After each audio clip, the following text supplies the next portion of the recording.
Welcome back to It Tastes Like Burning. This Matt. This is Jesse. And For help, found us some help, and hopefully we can produce a lot better live stream with some professional production. that is the sheer intent. Yeah, and this is all leading into our upcoming endeavors and what we're doing in June. But before we dive into that, you want to hit the notes? Yeah, if you're interested on Twitter, you can find us on Facebook, and you can find us on Patreon. And if you have a sticker fetish, we can shoot some stickers your way off of those platforms. Yep. Absolutely. And look for us to be in. It's Saturday, the last Saturday in June, there for the State Farm and Fire Marshals Convention. We're doing a 2-hour deal live.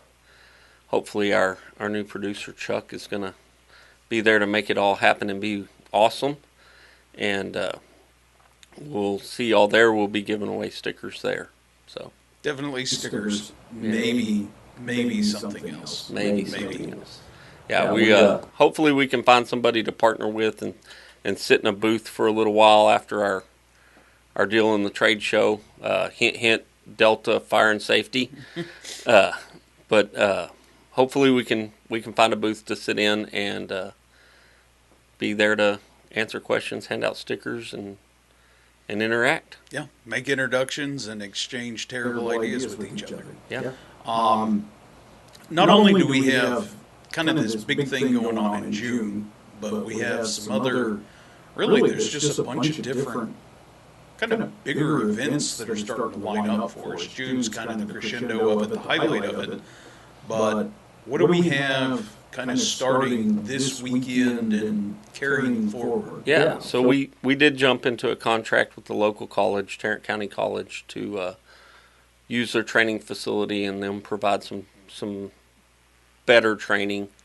And I use that term loosely because we have good training, but this is training that we otherwise wouldn't get, right? We're approaching this as a more of an avenue to avoid long travel because it's close. It's 45 minutes away, so we don't have to do the overnight stays and all that stuff in the for some of that other training. And we're kicking that off this weekend with a bunch of live fire. I've invited several of our neighboring departments to participate. Plan on about 35, 40 people. What kind of live fire are you doing? So we're going to do a 2-story house and an apartment building and possibly a commercial structure. Okay, awesome. Yeah. And this is, I mean, again, for us, this has been a work in progress for really years. Yeah. And it's all just kind of coming to a head. This is not the very first year of us working on this and trying to figure it out. Plus years on getting to this point. Did I drag the carcass across the finish line? No. All I did is kind of got it started on some other fronts and turned it over to Jesse, and Jesse turned it over to Gene, and this is where we're at now. And Gene's the one that drug it across the finish line for sure. We just laid a lot of groundwork for that, and off of that, we're planning an October really large event, training event that's going to be regional. We're inviting about a quarter of the state of Texas, right, to come train at the college. That we're kind of working on the sponsorship end and the scheduling and figuring it all out.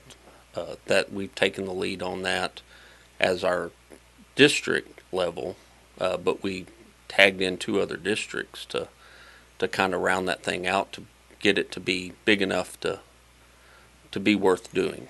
Right. Well, and a lot of the traveling we've done recently, just interacting with a bunch of different departments, we've kind of figured out, and we've always had this general theory, there's 2 types of departments out there.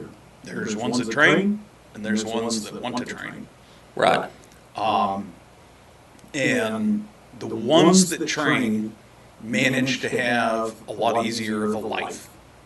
It just, things happen to fall into place for them a lot easier. and it's because the habit's already built in the organization. And the other thing I'd add to this is they're probably a little more open to trying things that are different or new.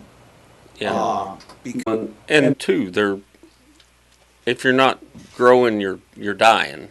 right, And so we talk about training the heartstrings of the organization, and that's what you fix everything through training. Well, if you're not working on the training side of things, you're not growing, and you're definitely dying. right, And I think the most departments coming out of 2020 have figured out that, boy, that was the unseen consequences of all the COVID stuff, was right, that it decimated many training programs. right. And Well, and people just broke the habit. and now they're seeing what that cost, and Right, their abilities and everything else, and so they're looking to get that back going, and that's basically what we're doing, is we're just shoving it along to help it get back going, because it was through cooperation with the college and them wanting to have some of the programs that they had prior to COVID, and us just having the resources of the contacts and the ability to be out in amongst these other groups, right, either through your job or through my state appointment or whatever that's sending me to all these departments to go visit, that we were able to be the sales force for it. Well, and again, that's the other part of this is that it's sales, and it's not. Don't shoot emails. Phone calls are only going to take you so far. There's a point there where it's got to be literally hand to hand face contact, Yeah. so that you can actually build, even if it's off of a 10 minutes, a relationship there. Um, from my perspective, if you're kind of sitting to this and you're asking, like, okay, that's great, but how do you start? Well, it's simple. You start in your own organization, and you start pulling together training in your own organization. And after you've pulled that together, what I would really recommend is figure out a program to follow, whether it be SFFMA or IFSTA or whatever manual, junior woodchuck firefighting manual you have. Pick one, and formalization is the second that other departments are going to recognize it, and they're going to want to be a part of it, and it all just starts to pull in and fall together. Takes years, but it does work that way. Yeah. And once you've got two becomes four, and four becomes eight, and next thing you know, you've got 20, 30 different departments wanting to participate in whatever you're doing. Yeah, it's just one of those things where you have to be able to pull together whatever kind of resources that you have available to you. Well, that's on YouTube, that's on the Googler, so there's your curriculums right there. Yeah. There's also a whole bunch of handy apps out there now too. I mean, you can jump on an app store right now and download full IFSTA manuals with the entire program. Yeah. Tests and all. Yeah, tests all. They even have skills demonstration. There's no reason that you can't formalize a class around that. Yeah. And if you're just completely hard up, hit up the Granbury Training YouTube channel. There's tons of stuff on there. Yeah. Some of it's a little outdated now because I built that stuff all 10 plus years ago, but it's 100% applicable today. Yeah. Every single part of it. The resources are free, and if you can't figure it out, shoot us an email. We'll tell you how to do it. Right? The other benefit of this is that you're going to end up building a bunch of relationships with the departments around you. And now this whole concept of strength in numbers, I mean, there's a lot of leveraging on the back end you can do with that when you start actually building a training program that's sought after by other organizations. Yeah. Yeah, and for us, it's been 10 years in the making, but the last 5 or 6 years has been where the substantial outside participation has really, really fired up. I mean, up. Yeah. that started with that group that was coming from, what is that, probably 70 miles away, that east or west of us. Well, there was a group, yeah, that was about an hour and a half away. Carlton. Yeah, Carlton. That's what it was. That's the first long range group I can think of. Yeah, it kind of started with them wanting more, Yeah. right? And heard about it and jumped in, and since then we've had groups from a 100-mile circle around us. I mean, Right. it's pretty common now. So yeah, there's a lot of stuff going on right now. We have just a whole bunch of irons in the fire. They're all over the place, department wise, training wise, organizational wise. We're wrapping up the budget season right now. Oh to joy on that. That's everyone's favorite time of the year. Training's clipping right along. They're about to start wrapping up their academy for the spring semester. Yeah. And we voted on a bunch of new people again. I think we had 5. 4 or 5. And we'll talk about that for just a second because that's a pretty diverse group of people there. One of them 17. Shockingly, he still lives at home with his parents, as to be expected, because he's only a junior in high school. And then, God almighty, I don't even know how old the oldest new member is. 70. Somewhere between rock and coal. 72. I think he's 72. 71. He's not 30. Yes. Here's the kicker with him. Man's worked hard in his life. And it is obvious, at least to me right now, he's not going to be an interior firefighter. So why would we vote him on? The 150 other things there are to do, right? Right. Yeah. He's a widower, right? Yeah. Widower, spent the last 5 or 6 years building models, mowing the grass, doing all that kind of stuff, and is just really wanting to be part of something. Yeah, social interaction. He's Right. tired of arguing with the neighbor dog. Yeah. Yeah. I mean, and that's, I argue it's one of the biggest selling points of any VFD is the theoretical and should be in place community and social network that you can provide to the people of the organization. And I would argue that's probably the easiest way to determine the ultimate health of the organization is how strong is that fundamental social base at your organization. Right. If you have a strong social base, I can guarantee you have a strong organization. Right. Don't get me wrong, they're going to fight like cats and dogs, and there's going to be shoes and frying pans and waffle irons flying all over the place at times. Pandemonium, cats and dogs living together. Yeah. Yeah. Thank you, Bill Murray. Yeah. Thank you, Bill Murray. It's just, it comes with the nature, particularly the bigger the organization becomes. Quite frankly, it's a welcome problem, even though it'll make you hate yourself sometimes for it. It really is. It's an actual blessing to have that problem where there's too many people and they're trying to figure out the pecking order. And that's something else that gets to be kind of sorted in all this is, so particularly our department, we have a whole bunch of young guys that are really experienced with what they're doing now.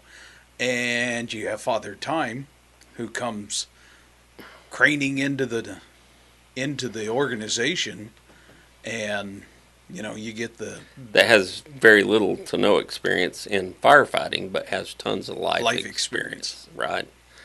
And so he's got to lean on that life experience to kind of find his place, and he'll find a place. He's gonna be an asset around the station.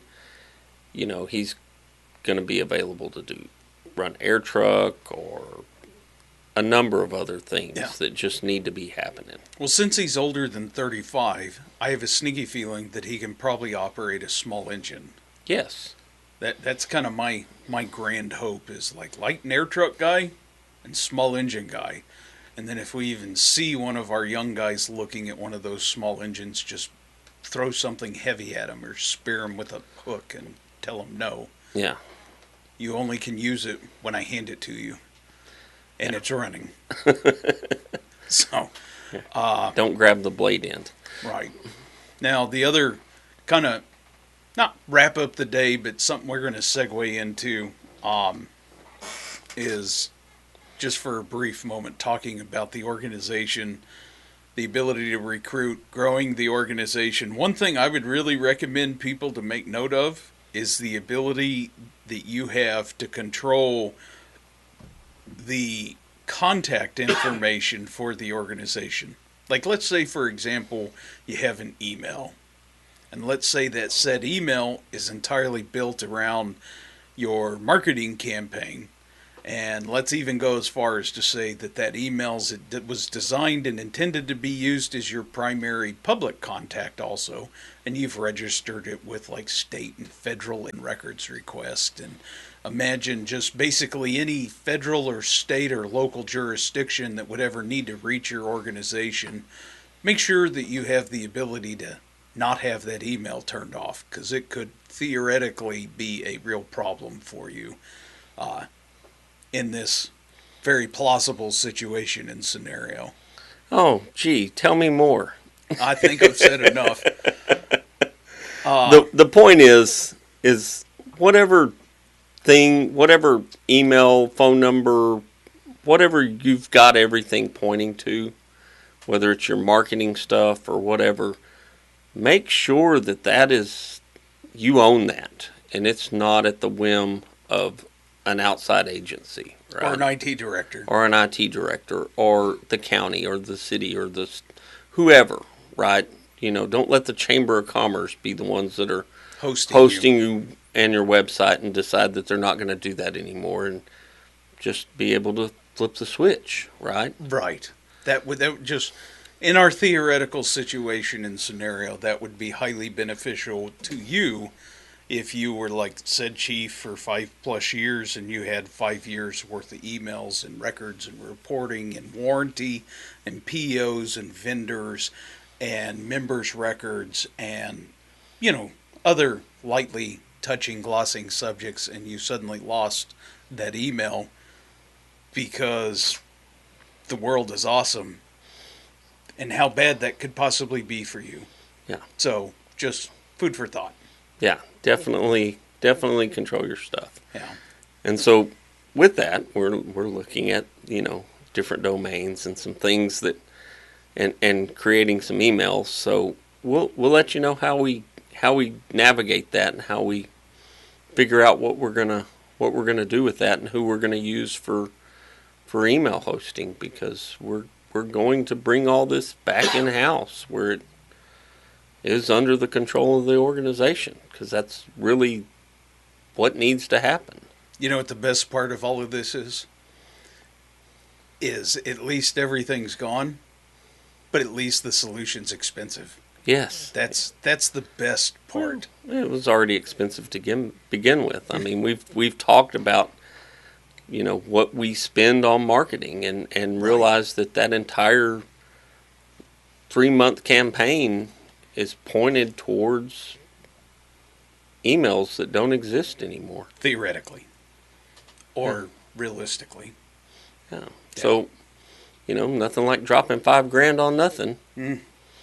And the ability to, you know, talk before about how if you lose somebody in that process of joining, that you probably can just count them out forever, because you're not going to get that back. You're not going to, you know, they've made the effort, and if you've made it easy enough to where they didn't have to find a person at the station and beat on the door and, you know, all these things, or chase a fire truck down the road to get an application.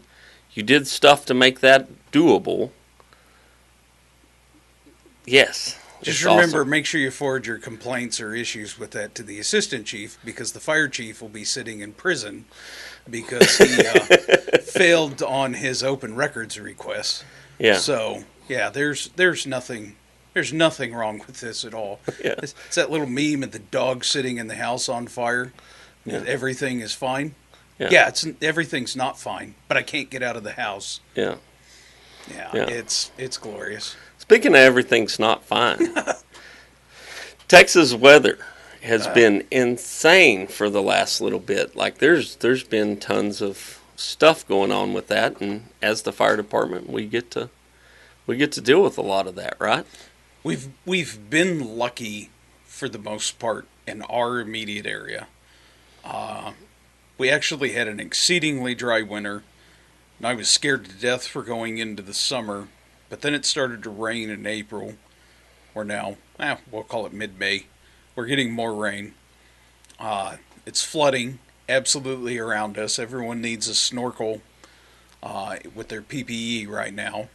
And while we were sitting here in our command center, there was a pretty wild storm that came in just west of our city. And due to my aviation background, I know how to read different types of radars and stuff. And that was 100%. They had rotation over that city. No tornado. Or at least nothing that formed to the extent to touch the ground. Right. And if it did, it was a small area. And thankfully, no people or buildings or homes or businesses were lost. But right now, we're in the heart of May. And I mean, tell you, May gives any state a run for its money in Texas. Yeah. There is some wild and interesting things that can happen here. At my house, I had 2-inch hail. Yeah, I don't think it was that big here at the office at all. And I think the my wife biggest we said, saw here was a 1/2 inch. yeah, my wife said it didn't even hail at our house. So, but, that's 4 miles, let's say, between one and Yeah, and one and the other. from our command center here to my house, as the crow flies, I don't know if it's 2 miles. Yeah, that's what I was saying. It's about 4 miles from your house to my house, and we're right in the middle of that. So 2 miles each way. So it not everywhere has fared so well. Now, I'm hearing stuff about Harvey level flooding down in the Houston area, and that was all the East Texas, actually. All the news cameras, like Harvey and Houston, yeah, they go to the big city. they were all in the Houston area. But no, East Texas got destroyed on this. Heavy, heavy, heavy rains up in all of East Texas. Yeah, and even going up towards Oklahoma, I saw lots of tornado damage this last weekend. You know, Somewhere up by Palestine, I think it was south of Palestine, they had 12 inches of rain in 12 hours. Inch an hour. There's not many places on this planet other than being on the ocean that can take that kind of water. right? There's not many. But that is funny as it is, we have a new member on our department from California, Southern California, which is like the mecca for weather in the world. Yeah, So it's 72 and sunny. yeah, 360 days a year, and him and his family, they are not used to anything other than light rain showers and sunshine. And I hate to keep telling him this, and it is as much to screw with him. I'm also dead serious.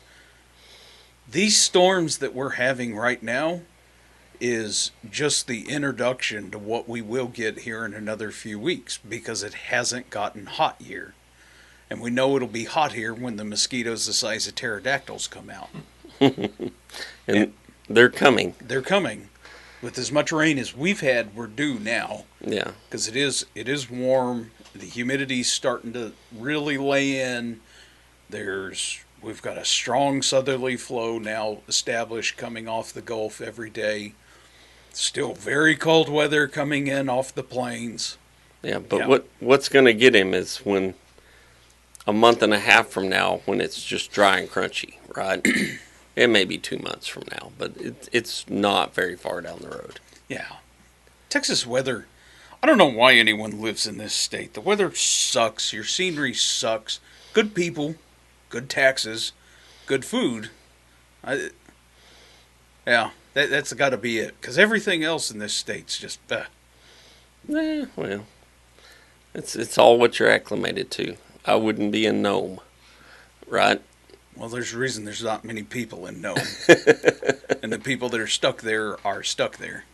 Yeah. They would leave if they could. And my wife said it was snowing in Colorado the other day. So Yeah, that's another thing. Colorado gets some wild weather too. yeah, A little faster in Texas too. yeah. Jesse, do you have anything else? Uh, Not that I know of. I like to encourage everybody to definitely subscribe and hit the notifications on the YouTube so that when we do stuff like this, you get notified of it. Yeah. I push things out on the socials, but fastest way to get notified if we do a stream is to be subscribed and hit the bell. Yeah. Give us some feedback on this. This is whole new horizon, whole new journey. Hopefully the look is way better Yeah, it should than be. our rank amateur attempts, and let us know, I'm because telling you, we just had to stretch the string tighter on the can, and we'd have been fine. yeah, that's the best way to couple audio is with cans and strings. Yes. There's another way. No, no, there's not. All right. Guys, we appreciate your time, energy, and effort when you listen. It really is appreciated. Hopefully, someone besides us gets something out of it because I actually enjoy it. If you ever do feel like reaching out to us, give us input. Jump on YouTube. You can watch the videos there. Don't forget to like, click, subscribe, all those good things there. If you're feeling extra sporty, comment. Chuck already took care of that. So That's right. professional. Tomorrow. Yeah. All right, guys. I appreciate your time. This Matt. This is Jesse. We're out.